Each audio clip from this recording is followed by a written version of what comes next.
Let's talk about the intersection between identity, heritage, and cultural preservation through the lens of Halima Abubakar, who is a photographer joining us from Kaduna via Zoom.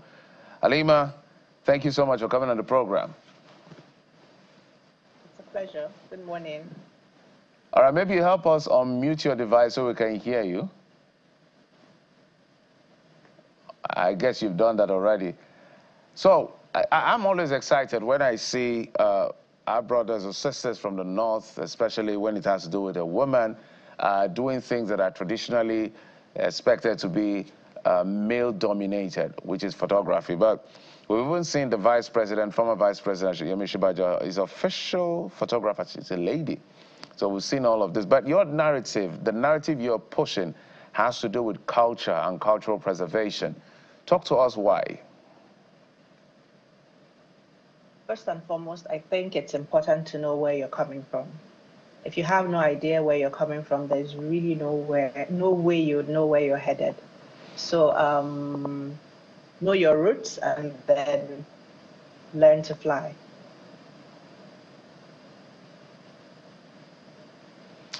Okay, so tell us how you got into this photography. Let's begin with, before you choose the part of cultural preservation, how did you get into photography?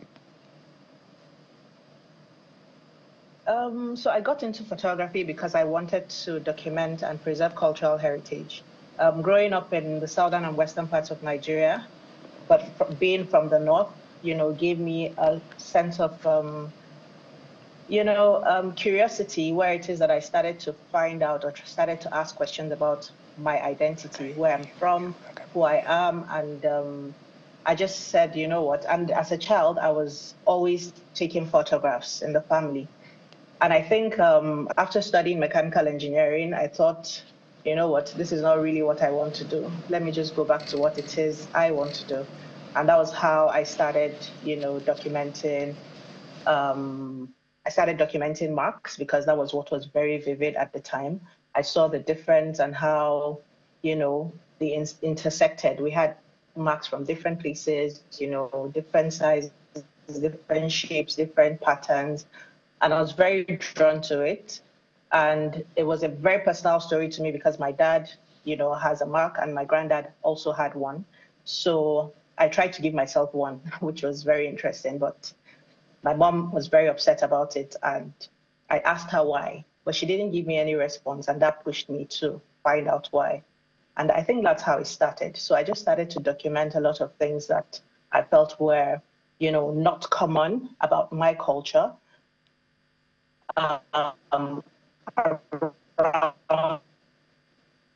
Me, and I thought it important that for the future generation and for posterity. Halima, I'm interested in another aspect of your work, which is called Kwalliya. And for good reason. I grew up partly, surrounded by people from the north. And I recall back then, whenever a Hausa bride was being celebrated in the wedding anniversary, they would decorate her, with those tattoos. I've since, exited that particular environment. But I'm wondering from your work how far it has gone to preserve this particular aspect of Hausa culture. Is it still being embraced? And how far and wide is it being embraced, even beyond the frontiers of the Hausa culture, for the decoration of the bride and even, just generally as part of a unique lifestyle of people of the North? Right, so thank you for that question. So Kwalliya, meaning adornment, is a very personal project, that I started as a result of coming close to the marks on my grandmother. And like I said earlier, I started documenting marks, which were more ethnic, and then I researched over, a decade, and I tried to see how these marks came about. Initially, it was as a result of, identity after the Civil War and all of that. But I then, researched further, and I was able to now see that there were different types of these marks. So we have the medicinal marks, we have the spiritual marks, we have the Kwalliya marks, which are the adornment marks. We have the tribal or ethnic marks, and we have the medicinal marks as well. So I stuck on the Kwalliya marks because that was what I, came in contact with, with my grandmother. And I saw that they weren't just mere, marks. They were literally intricate tattoos, that adorn her body and her face. And I was really intrigued by it. And when I looked, closely, I was like, but these are tattoos. And now you're saying we shouldn't have tattoos. I thought that was a contradiction. And when I started to ask questions, I remembered her telling me that it was, it was some sort of rite of passage at that time, where they were really young, their friends were doing it, and they just wanted to do it to adorn themselves. There were very interesting stories I was able to pick out, which centered around love, and then there were also other stories that I was able to pick out, which are associated with her personality. But I went on and documented a lot of people who had those similar marks in her age group. And I realized that it was literally going into extinction, and these marks aren't done anymore.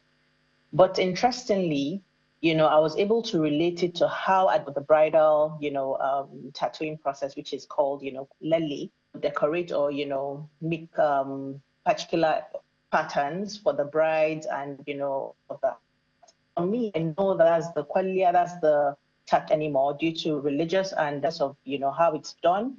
And then at the same time, religiously, in Islam, it's said that you shouldn't, make any mark or harm yourself. Extinction, it's not done anymore.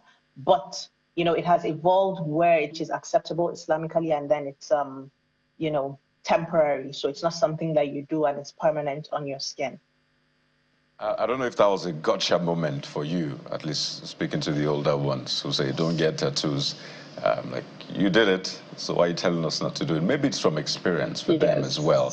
I know it was.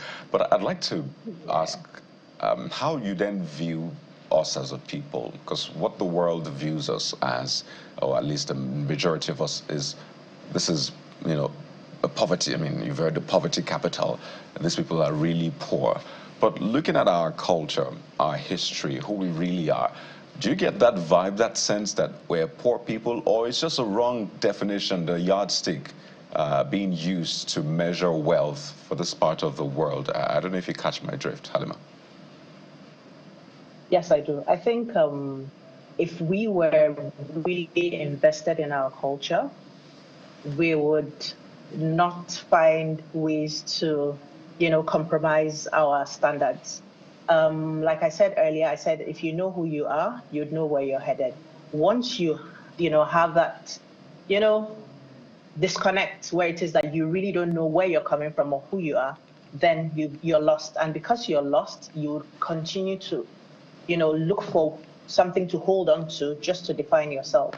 So I think that our culture is very rich. And it is something that we need to really pay attention to now.